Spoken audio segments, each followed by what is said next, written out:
Hi guys! Welcome back again to my channel. Again, my name is Jap. Kumusta po kayong lahat?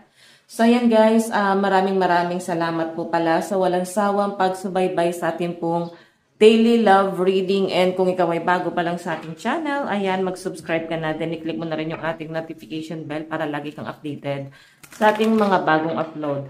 And guys, sa mga interested pala sa ating private reading and rituals, ayan, nasa description box below yung link ng Facebook ko. Sa mga gusto mag-inquire, message nyo lang ako guys, okay? So, tingnan natin guys. By the way guys, mas maganda palang magpa-ritual ng full moon. So, limited slot lang tayo sa full moon kasi 3 days lang yon. Okay? So, ayan, 3 days or 2 days. Ganun lang yon. So, hindi ako tatanggap ng marami. So, paunahan na lang guys sa ating slot. Okay, so tignan natin. Kanina ba itong love reading?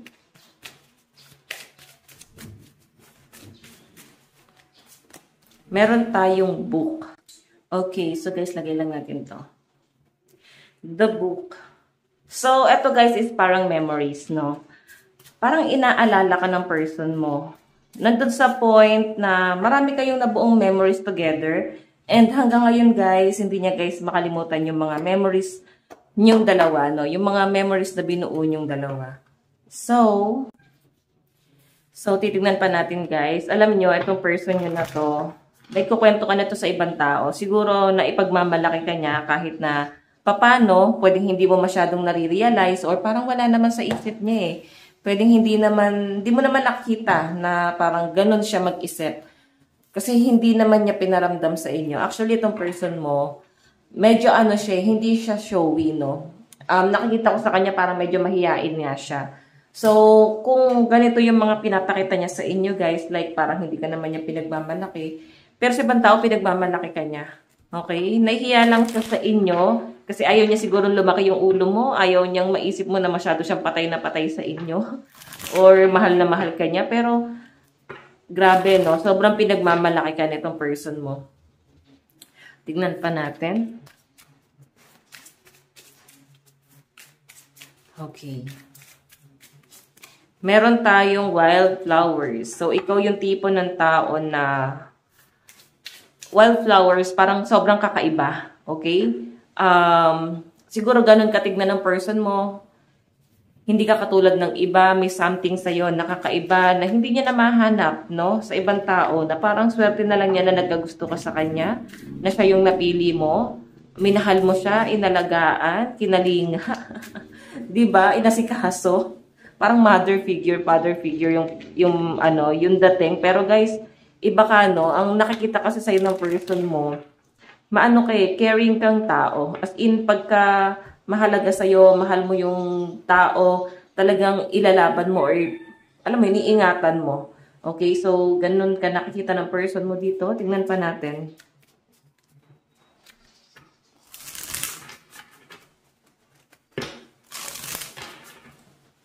Okay, kanina tong love reading. Oops. Meron tayong Eileen Chang, Faith. So, siguro Chinese tong person mo, no? Or foreigner, no? So, nakikita ko dito, guys, iba yung culture na tong tao to kasi dito yung faith. So, pwedeng nandoon na, doon ka na to challenge. And, ayun nga, nakikita mo na someone na iba yung culture. Parang malabo sa kanya na parang ipagmalaki ka. Pero, guys, yun nga yung gusto niya eh. Yung something nakakaiba sa inyo. Kaya nga niya na-share sa ibang tao na nagkaroon ako ng jowang ganito, Pinay, ganyan. Pero maano siya, maalaga talaga sila. So, alam mo yun, dala mo yung bandera ng Pilipinas. Nabibuild ka na rin na tong person na to. And, diba, nasasabi pang maganda. Maganda yung pag-uugali, no, nating mga Pinoy. Ganun ka nagugustuhan ng person mo, guys, eh. Kung paano ka kumalinga sa ibang tao and kung paano ka magmalasakit, no. So, titignan pa natin, guys. Siguro, itong person mo, ano lang talaga siya, medyo serious lang din talaga to sa buhay. Okay, masyado lang din seryoso. Pero mahal ka na tong taong to, no. Marami kasi to guys pinagkakabisihan and masyadong focus itong person mo. Pwedeng sa personal life. Focus rin to sa kanyang pwedeng sa career. So, sa family. Tignan pa natin. Kanina itong love reading. Meron tayong praying mantis. Tignan pa natin guys. Praying mantis kasi guys, parang si person, medyo ano to, no? Medyo, tawag dito, medyo mapaglaro yung pinapakita sa akin guys. Or sa madaling sabi, masyadong mapagbiro. Gusto mo siguro yung ganong personality ni person na parang para sa'yo, ang lakas ng kanyang dating, yung pagiging mapagbiro niya, maloko. Yeah, doon kanya nakukuha, no? So, tignan pa natin. Usog lang natin to guys.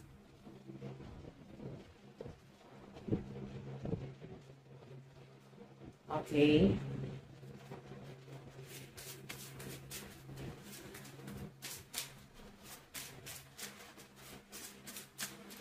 Meron tayong Alejandra Pizarnik, Solitude. So, ikaw kasi nakikita ko mas gusto mong mapag-isa. Okay, then parang si person mo, kahit hindi kayo madalas nag-uusap, nagkikita, parang siguro nakasanayan mo na rin. So, nakikita ko dito guys yung pagiging, ano mo dito, parang, ano ba tawag doon? Nakalimutan ko yung tawag doon, pero mas gusto mo yung nag-iisa. Okay? And hindi mo rin siguro guys, sinishare sa ibang tao yung personal life or problem mo. Mas gusto mo yung private, kahit sa social media, siguro hindi ka naman din pala post, no? Kaya siguro itong person mo, medyo pala isipan ka sa kanya, and nahihirapan siya basahin ka. Okay? Tingnan natin.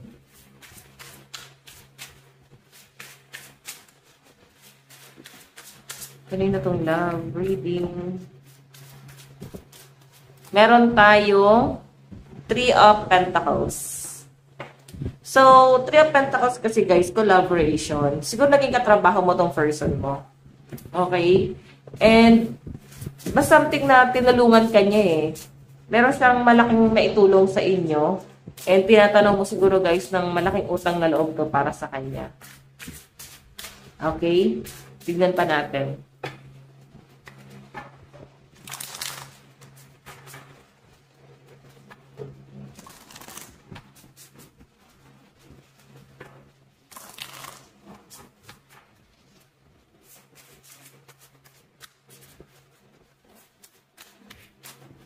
Meron tayong Page of Wands.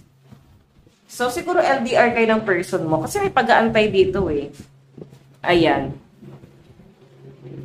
LDR, asawa mo ba tong person na to? Kasi nakikita ko parang meron siya pinaprocess na papers dito. Siguro gusto kang petitionin or tulungan makarating sa bansa na gusto mong puntahan. So, may travel akong nakikita sa inyo. Medyo ang daming challenge na nangyayari dito. Pero, mafe-feel mo sa mga susunod na mga araw. Medyo smooth na lang to, no? Okay, itong biyahe na to. Or itong pagkikita nyo. Sobrang smooth na itong pagkikita nyo na to. Nakikita ko parang wala masyadong hassle dito. Okay, tignan pa natin.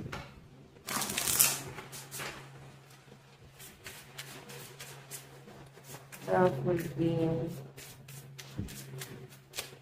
Meron tayong Nine of Swords. Bakit may natatakot dito? Meron ditong ibang taong involved sa side ng person mo. Siguro nagkakagusto sa person mo na parang natatakot.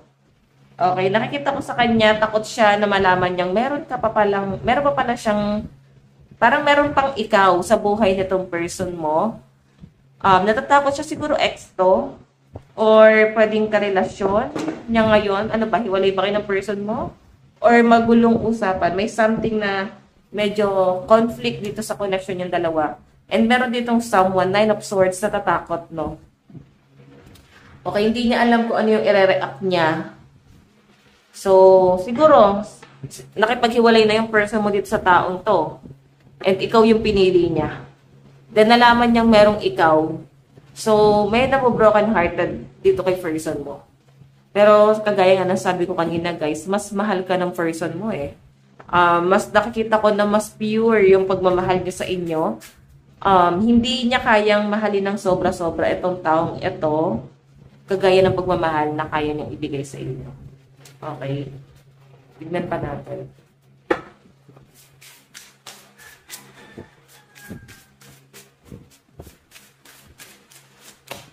Meron tayong 5 of Wands. Meron dito guys pagtatalo. Okay? May magulong nangyayari dito. Pwedeng may mga confrontation. Ikaw naguguluhan ka na rin. Siguro gusto mong maayos ni person mo yung gulo niya. No? Nahirapan ka sa gulong binuo na tong person mo. And yung malinaw na pinapakita sa akin dito guys, pwede no na mas pinipili ng person mo na maging sa'yo. Okay? Mas pinipili ka ng person mo. And hindi niya na guys kaya pang ipaglaban tong person na to. Okay? So, isa lang yung dapat manalo. Eh. Parang, alam mo yun, isa lang yung dapat piliin ng person mo. And yung pinapakita kasi sa akin dito guys, pwedeng choice to ng pamilya eh. Ito. Pwedeng gusto kasi to ng pamilya ng person mo. Then, siguro dahil sa culture nila. Diba? So, parang pinagkakasundo sila. And, yun nga lang, ikaw yung gusto ng person mo. Medyo conflict. Basta ito guys, lumabas kasi yung 5 of Wands. May gulo akong nakakita rito. Dali ko yung gusto ng person mo eh. Tignan pa natin ha.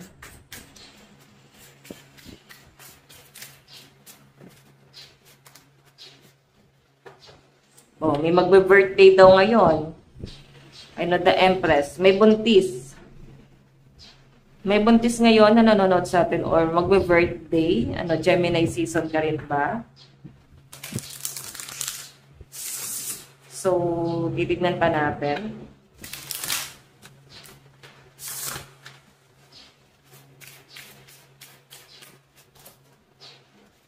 Meron tayong the Fool.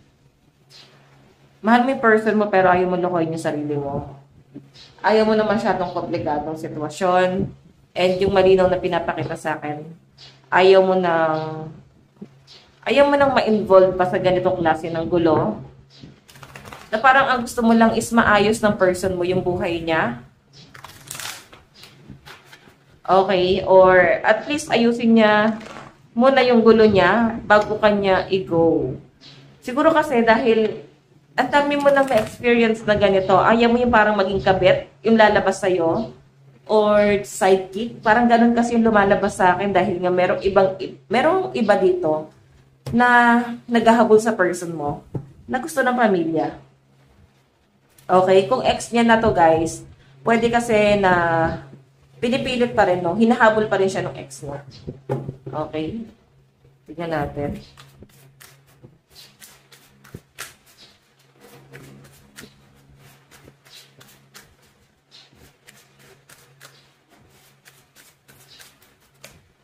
Meron tayong family. Ayan, no? Involved talaga yung pamilya dito.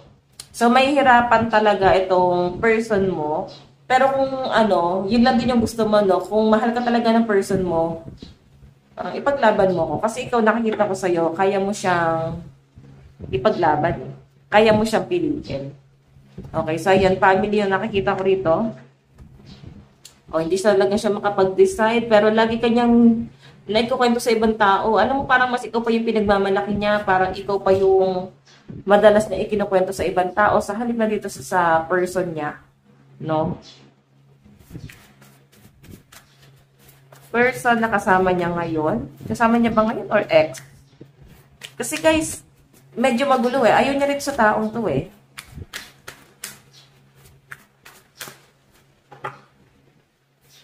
Malakas yung intuition mo, no? Nararamdaman mo rin talagang involved yung pamilya rito. Kasi ito, intuition to, tas family. Ramdam mo na parang hindi ka rin gusto ng family. Pwedeng namit mo na sila, nakausap mo na sila, ang ganda naman ng trato nila sa inyo. Pero meron kang kakaibang nararamdaman. Parang pinaplastic ka lang nila. Okay? So, kung yun ang nararamdaman mo, siguro paniwalaan mo yung intuition mo. Pero kung di mo naman yun naiisip, siguro pagdudahan mo. Diba? Tignan pa natin. Meron tayong 5 of Cups. Alam mo ano, yung person mo, if pursue ka niya, kasi tignan mo, meron siyang ino-offer na cup of love sa inyo. So, I think, ikaw yung mas pipiliin niya sa lahat. Willing talaga siyang ipaglaban ka. And, siguro naghahanap lang din siya guys ng tamang oras, panahon, para kahit papano hindi ganun kakomplikado yung sitwasyon, no? Na parang ikaw, siguro, yan, nagpapaisip ka dito, medyo imo-imo ka rito. So, kagaya nga ng sabi ko kanina guys, si person mo, naghahanap lang to ng tamang tiempo, no? Tamang tiyempo para i-go ka niya. Pero meron talaga siya guys, i-offer sa'yo na cup of love. So, siguro, kung talagang willing kang antayin, or pwedeng sinabi naman niya sa inyo na parang bigyan mo ako ng time, maayusin ko to, ganon, siguro, bigyan mo siya ng time. Okay, tignan pa natin guys.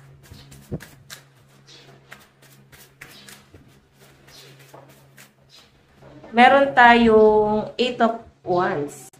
May nakikita ko dito guys, travel or communication na magagaling sa taong to. Ayun, no? Kaya, pwedeng makipag-communicate siya sa inyo. Okay? Or pwedeng puntahan ka niya. May travel ako nakikita. So, pwede siya yun, no? Or pwede ko ito magta-travel papunta sa kanya. So, expect mo na may pagkikita sa inyong dalawa. Tingnan pa natin.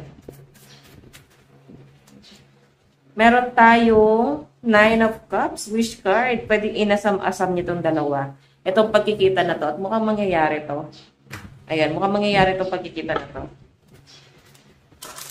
Tingnan pa natin.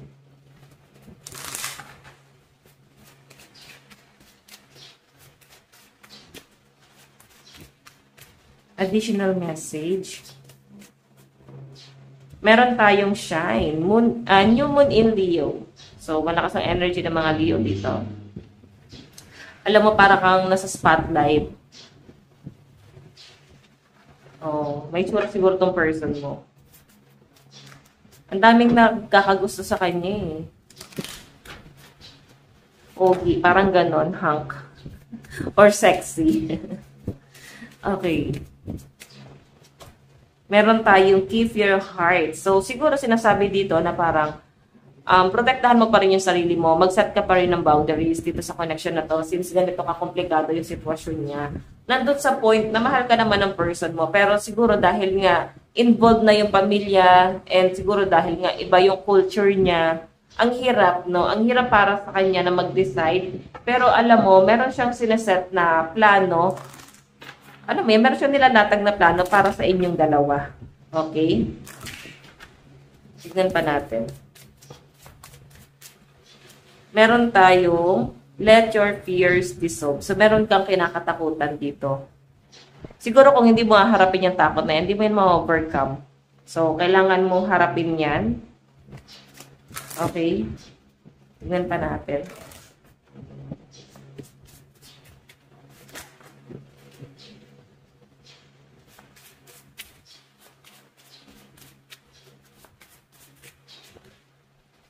Meron tayong first quarter moon in Aries, step into your power. So, yun na nga guys. Kailangan mong mag-focus muna sa sarili mo. Self-love muna, no? Ang sinasabi na dito guys, kailangan mong ibalik yung dati mong lakas na nawala.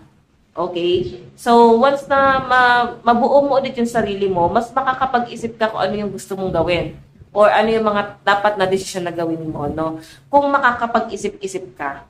Or at least makapagpahinga ka, no? Ipahinga mo muna yung puso't isip mo para bumalik yung dating sigla mo. And ayun na nga, harapin mo lahat ng problema. Huwag mo itong talikuran.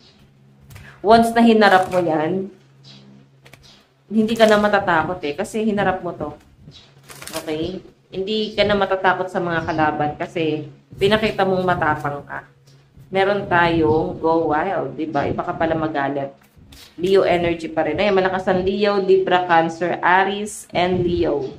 Again, meron tayong Libra, know you are loved. So, dapat alam mo yung worth mo. And release control. So, kung hindi mo na guys masyadong kinicarry pa itong problema na to, let go mo na. No, huwag mo na pahirapan yung sarili mo para dito sa connection na to. Kung nahihirapan ka na doon sa sitwasyon or hirap yung loob mo na merong ibang involved, so palayain mo na yung sarili mo. Huwag mo nang hayaan pang pati mental health mo maapektuhan, okay? So, titignan natin guys yung energy. Okay, energy ng person mo.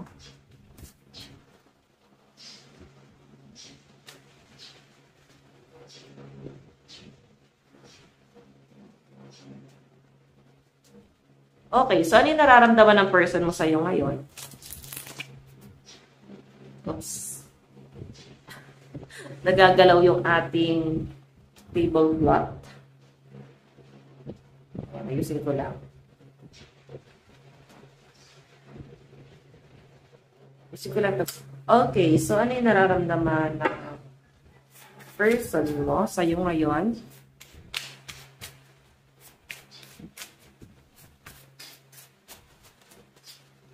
Seven of Cups plus as USD abbreviation. So, di ko alam kung ano yung abbreviation ng USD. School pa to. So, nakikita ko dito guys, yung nararamdaman sa'yo ng person mo. Medyo ang dami niyang iniisip. Ayan o. Ang dami niya kailangang unahin. Medyo aggressive pala tong person mo. Kasi, parang ayaw niyo muna guys ng distraction. Gusto niya munang isettle yung mga problema. Gusto niya muna guys i-fix din yung sarili niya. And hindi lang to guys nakapokus sa love. Yes, andun na mahal ka niya. Pero ang dami niyang kailangan isipin na mas mahalaga, no? Matalino at saka nakikita ko sa kanya, masyado siyang goal-oriented, no? And siguro yun yung mas nakikita mo sa kanya, kaya medyo duda ka kung talaga mang pinagmamalaki kanya sa ibang tao. Kasi iba yung pinapakita niyang personality sa inyo. And yung pinapakita nga sa akin dito guys, ayan, pwedeng minsan may mga pagtatalo na parang wait lang, stay put lang, wag mo akong i-pressure. Ganun yung pinapakita sa akin. Pero guys, ikaw yung gusto niyang piliin. Sa ngayon kasi hayaan niya muna siya sa kung ano yung mga plano niya. Since nasa kanya yung control, no? Siya yung maayos eh. So, nasasaktan ka pero kailangan may pag-aantay, no? Kung talagang gusto mong piliin ka ng person mo or kung gusto mo talaga guys na maayos niya pa tong relasyon na to, siguro hayaan mo muna na ayusin ni person mo yung problema niya. Okay? So, yan. Tignan natin ano yung tingin sa'yo ng person mo ngayon. Tingin sa'yo ni person. The devil. Napaamo mo siya eh. Ayan no, eto siya. The devil siya, pero tignan mo, mukhang ikaw lang yung hindi natatakot sa kanya. Ikaw lang yung parang may paninindigan dito. And humahanga siya sa taglay mong abilidad, kakayahan, na parang kaya mo itong gawin sa kanya. Okay? Kaya mo parang nakokontrol mo siya eh. Yun yung napipil niya sa'yo. Okay, ganun kanya nakakita na parang napakaamo mo, pero nakokontrol mo siya. Wow. Sige, tingnan natin. Ano naman yung plano ng person mo dito sa connection na to? Plano ni person. So again guys, no, commercial lang tayo. Sa mga interesado sa ating private reading, Wishing Candle, ayan, nasa description box below yung link ng Facebook ko at ng page ko. Message nyo lang ako guys. And limited slot lang tayo for rituals. Ngayong full moon, ayan, paunahan na lang guys. So kahit na malaki pa yung ibabayad sa akin guys, kung hindi ka na kasama dun sa slot, ayan, pwede kitang i-reject. Kasi nga hindi natin kaya guys, no, kung marami yung i-ritual ko sa full moon, hindi natin kakayanin. So, yan. So, limited slot lang guys. Message na lang kayo. Ayan, lagay ko na lang sa screen. Okay. So, tignan natin. Ano yung plano ng person mo dito sa connection na to?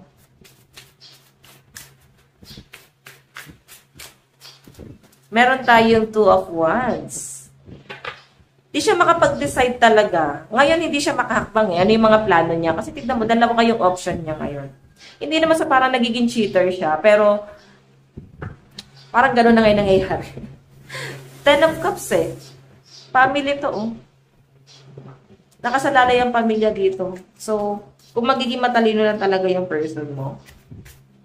Alam mo, inisip niya kasi kung parang ano eh. Ang inisip niya kasi dito kung ba't siya guys undecided ngayon. sa'yo at doon sa person niya, then kasama na rin yung family niya, kung pipiliin mo rin ba siya, once na piliin ka niya, nandun na yes, mahal ka niya, pero kailangan maging matalino siya, mapanuri na parang pag pinili ko ba tong taong to, pipiliin ba niya ako? Mag-i-stay ba siya sa akin? Parang worth it ba lahat ng mga sinacrifice ko? Worth it ba lahat ng mga taong iiwan ko once na siya yung pinili ko? Parang ganun kasi yung nasa isip niya. Kaya medyo magulo yung person mo kasi ano ba, yung pinapakita mong attitude or yung sinasabi mo sa kanya, pwedeng hindi pumapasok sa standard niya na pwede kang magstay sa kanya. So, yun yung naiisip ng person mo dito. Okay? So, yeah. Mahal ka nito, pero iniisip niya kung ano yung magiging outcome kung sakali, no? Tignan natin. Yun yung magiging ano niya rito. Tatlo kayo dito. Outcome, ano po yung outcome? Meron tayong 3 of Cups. 3 of Pentacles. So, ayan guys. 3 of Cups kasi guys is parang ano, regret yung nakikita ko dito. So, lagi niyang tinitignan yung dalawang side na mayroong good side rin naman na maitudulot sa kanya. Pwedeng, kung ikaw yung ego niya, mas okay. Kasi tignan mo, mas mahal ka niya, nandun sa point na naliwanagan na siya, pero nagkakulay pa yung buhay niya. Pero kung pipiliin niya yung isa guys, tignan mo na lang. Dahil lang to guys sa pagiging practical, or dahil sa ayaw niya ng gulo. Okay, so yung pinapakita sa akin dito guys, pwede sasabihin nyo na parang, kahit hindi niya na ako piliin, okay lang din naman. No? So tignan nyo na lang guys, nasa ang sitwasyon ka ba ngayon? Karelasyon ka ba niya? Pwedeng walang label, pwedeng talking stage pero hindi kanya kinakausap. Pwedeng kasi ito yung sitwasyon na itong person na to ngayon. Okay, na itong person mo ngayon na may gulo na pwedeng hindi ka aware dito or kung aware ka naman, pwedeng nararamdaman mo malakas yung intuition na nakikita ko sa inyo guys. Okay, so tignan natin guys ng zodiac sign. Kulitan natin guys ang ating guys. Zodiac sign sa side ni person. Meron tayong Capricorn, Leo, Taurus, and Pisces energy. Meron tayong Cancer, Gemini, Aquarius, and Pisces energy.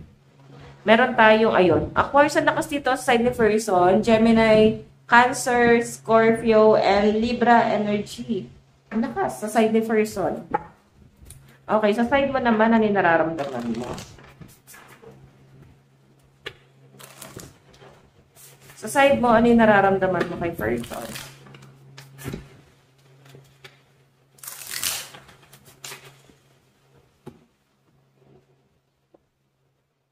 Oops.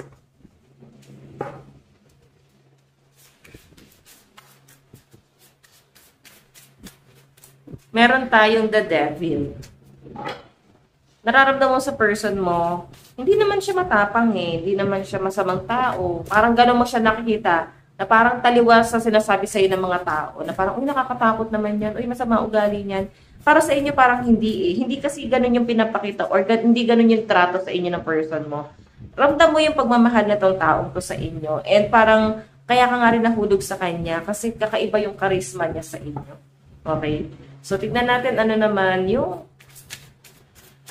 okay, ano naman yung tingin mo kay person. O, 8 of Swords, nahihirapan ka, na-stuck ka, naguguluhan ka. Dahil mo pinanghihinayangan dito sa relationship na to. Okay, kasi 8 of Swords nakikita mo siya na someone na siya na yung inaasam-asam mong person. So, kung sakaling hindi na siya, or hindi siya parang Lord kahit katulad na lang niya. Parang pero guys, yung nakikita mo sa person na to, parang nararamdaman mo sa kanya, tingin mo sa kanya ngayon, parang ini-stuck ka lang niya, or in-stuck ka lang niya sa sitwasyon, pero hindi kanya kayang i-alis. Ganun mo nakita. So, ikaw yung biktima dito. Okay? Tignan natin. Ano naman ang plano mo dito sa connection na to? Plano mo sa connection na to? Meron tayong the Emperor. Ayun. Emperor. So, nakikita mo sa kanya is someone na may paninindigan. And nafe-feel mo na kaya niyang kontrolin tong sitwasyon na to. Nakikita mo na parang, kaya naman niya siguro solusyonan. So, parang ganon. Kakayanin niya to, and I think ma-overcome niya tong problema na to. Naniniwala ka sa taong to. And ano yung magiging plano? Parang hindi ka makapag-decide kasi pwedeng inaantay mo lang din yung desisyon ng person mo. Okay, inaantay mo na lang din kung ano yung gagawin niya dito sa sitwasyon na to.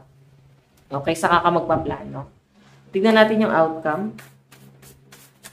Meron tayong The Last Judgment. Ayan. Meron kayong pag-uusap dito na parang ito yung mangyayari. May divorce eh. May nakikita akong magde-divorce. Siguro kasal siya doon sa babaeng or lalaking humahabol sa kanya. And siguro magde-divorce sila. And ayan, may pag-uusap sa inyo. Parang kailangan ka talaga niyang itago kasi pwedeng may mahanap na butas sa kanya.